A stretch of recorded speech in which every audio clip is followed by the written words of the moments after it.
Hi, it's Jerry Roberts back with Journal of the Plague Year, episode 261. And today we're talking about the very important issue of reopening schools. And I have Santa Barbara Unified School District President Laura Capps with me. Laura, thanks for joining me. You seem to have a critter there. My dog just came in the room and my plant just okay.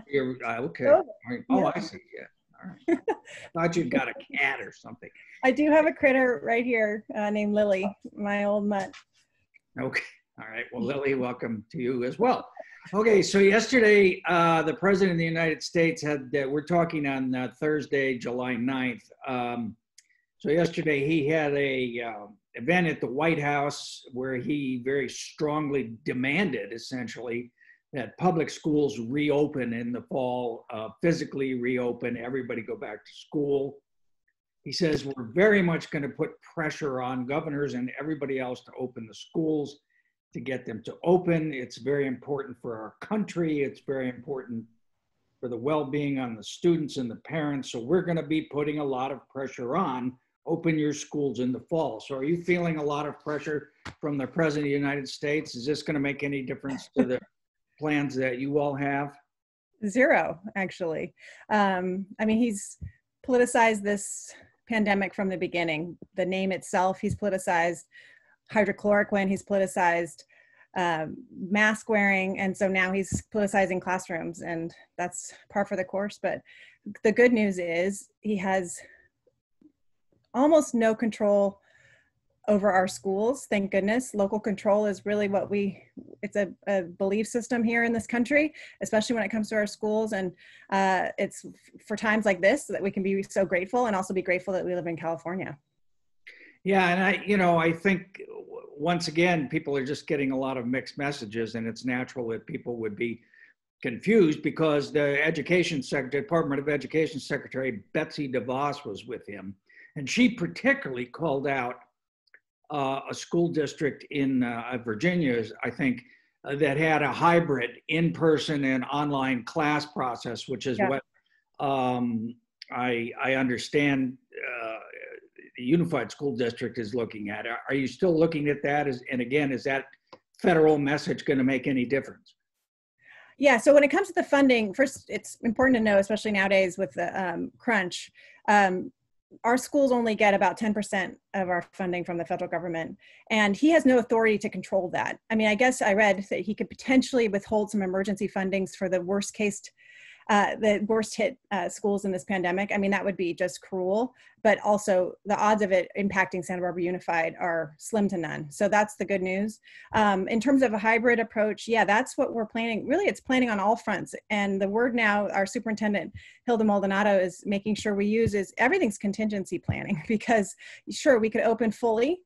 We could open hybrid, and there's been a plan presented to the board, or we could do 100%. Distance. I don't foresee 100% distance at this point, but all of it is contingent on, if we have a massive outbreak. And I enjoyed reading from a former CDC director under Obama, the way in which we can all help our schools open is by wearing masks. And I have mine. I mean, it's really what happens outside the classroom that's going to impact the safety of inside the classroom. And the onus is on the school district. And that's what we're feeling, and our staff is working like crazy on, is to make sure it's as safe as possible for staff, for teachers, for students, for families picking up students. But really the outside of the classroom is also the key part of this too, how our numbers are doing when it comes to August 18th. And they haven't been doing particularly well, either in California, Santa Barbara County, or in Santa Barbara. So when you say contingency planning, so is it sort of a meeting to meeting framework that you're dealing with about what's going to happen? No,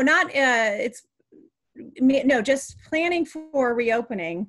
I mean, we all everybody would be thrilled if we could reopen fully. And so it's figuring out the logistics of how to do that. But if we're able to do that, how we pull that back, when the flu season hits, or when there might be an outbreak at a school. Or in a classroom, or a parent of a student in a classroom. So all of it, I mean, there's contingency, meaning that you have to plan for all these different scenarios of how this virus ebbs and flows. Yeah. And the president's, back to your original question, I mean, the threats of funding, I mean, the virus doesn't pay attention to those kind of threats. I mean, this thing is, it really, this is all like person by person and literally classroom by classroom, making sure that they're safe. And in those classrooms, making sure that kids can learn as well as they can, given this extremely challenging scenario. Yeah. There was a lot of negative reaction to his comments from LA Unified, our superintendent's former employer, and from the teachers union down there. Have you heard anything from the teachers? What's the latest here in Santa Barbara about their view on going back?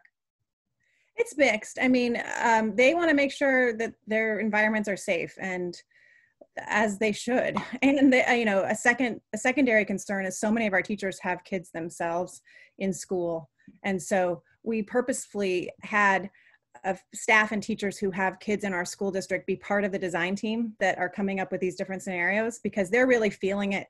I mean, to be teaching a Zoom class that they did in May of 26 kids while their kids are on Zoom or while they're at home. And so, coming up with plans, working with groups like the United Way on some sort of childcare, or what I'm calling learning centers, so that if we go hybrid and our kids aren't in school every day, 5 days a week, what are the options for families that need it, for kids to go somewhere else where they can still be a part of the curriculum, being part of the, our wonderful nonprofit environment here. So there's a lot to do, but I have to say, Hilda Maldonado has hit the ground running. She's on day 9 today. And, she's already injecting new ideas into the thought process. So it's been really exciting. Have you been in touch with the county Department of Education or other school district board members or superintendents about this? Yeah, a little bit. And we're having more formally, we're having a meeting with the county that the public is welcome to attend on Zoom. It's a board, what they call a study session, and it's just an extra chance for us to dive in more into this. And so it's on Tuesday, July 14th.